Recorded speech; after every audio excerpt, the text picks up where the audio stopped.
It was close to midnight when Jacob's phone buzzed on the kitchen counter. The house was finally quiet.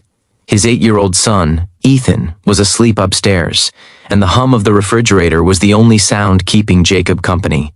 He almost ignored the notification. Almost. But something about the timing made his chest tighten, like the moment before a storm. When he picked up the phone and saw who it was from, his breath caught.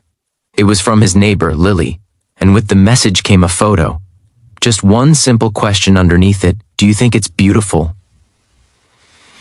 Before we continue, take a second to support the channel. If stories about kindness, real-life emotions, and quiet moments that change everything mean something to you, please subscribe, like this video, and share your thoughts in the comments. Your support helps grow your channel name and keeps these stories coming. Jacob hadn't always been a single dad. 5 years earlier, his life looked completely different. His wife, Sarah, had been the kind of person who filled a room with laughter without trying. Then came the illness, then the hospital rooms, then the silence that followed. By the time Jacob learned how to make pancakes without burning them and braid Ethan's hair for school, his world had already been rebuilt around loss. They moved into the small suburban duplex for a fresh start. New town, new routines, fewer memories that hurt to walk past. That's where Lily lived next door. She was quiet, polite, and always seemed to be carrying something: groceries, art supplies, or sometimes just a tired look in her eyes. They waved. They nodded. They exchanged short conversations about trash pickup days and weather changes. Nothing more. Lily was kind in small ways. She once left a plate of cookies on Jacob's porch with a note that said, "For you and Ethan." No reason. Just because. Another time, when Ethan's bike chain snapped in the driveway, she came out with tools and fixed it without making a big deal out of it. Jacob appreciated her, but he kept his distance. Life had taught him that getting close meant risking loss. That night, standing alone in the kitchen, Jacob stared at the photo on his phone. It wasn't what people might assume. No glamour, no filters.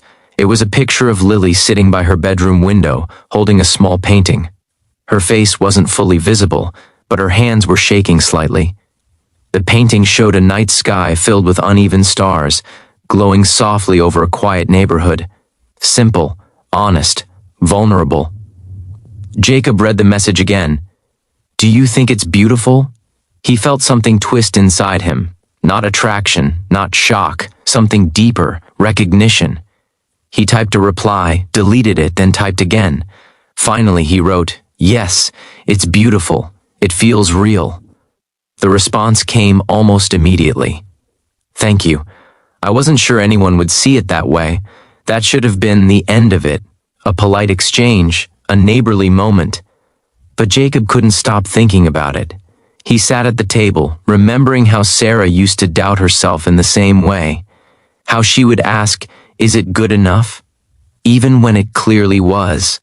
The next morning, Jacob saw Lily outside, loading boxes into her car.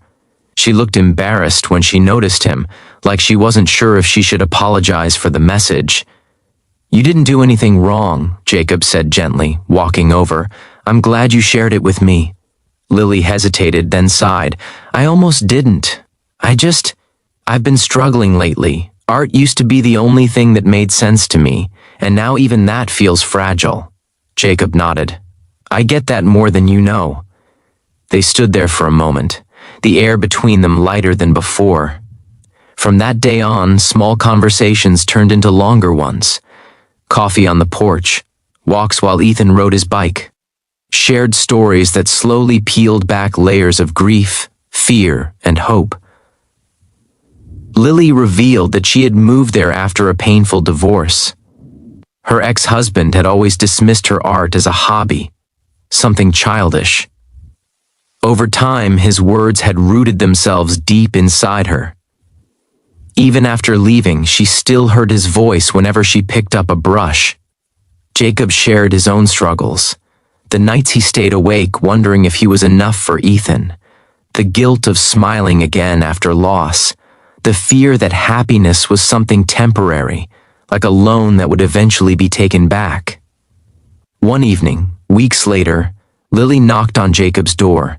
She held another painting, this one brighter. It showed a father and son walking under streetlights, their shadows stretching long and strong across the pavement.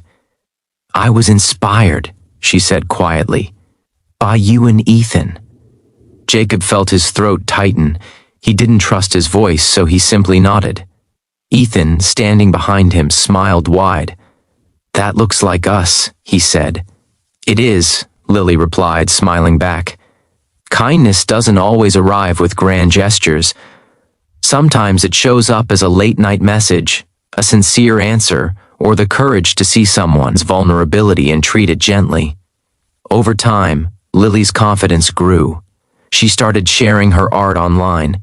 Slowly, people responded, encouraging comments, small commissions, validation that didn't feel hollow. Jacob supported her, not as a savior, but as someone who believed, and Lily did the same for him. When Jacob doubted his parenting, she reminded him that showing up mattered more than perfection. When grief resurfaced unexpectedly, she listened without trying to fix it. One night, months later, Lily sent another photo. This time it was a framed version of her night sky painting, hanging in a local cafe. "Do you think it's beautiful?" she asked again. Jacob smiled before replying. "I always did. Now the world does too." Kindness had changed them both, not by erasing pain but by making space for healing. It reminded them that being seen, truly seen, can be as powerful as being loved. As Jacob tucked Ethan into bed that night, his son looked up at him and said, "Dad, Lily is nice." "She is," Jacob replied. "I'm glad she's our neighbor." Jacob turned off the light, his heart full. He realized that kindness isn't loud. It doesn't demand attention. It whispers, "You matter," at moments when people need it most. And sometimes, all it takes to change a life is answering a simple question with honesty and care. So if someone ever asks you, "Do you think it's beautiful?" remember this story. Your kindness might be the light they've been waiting for.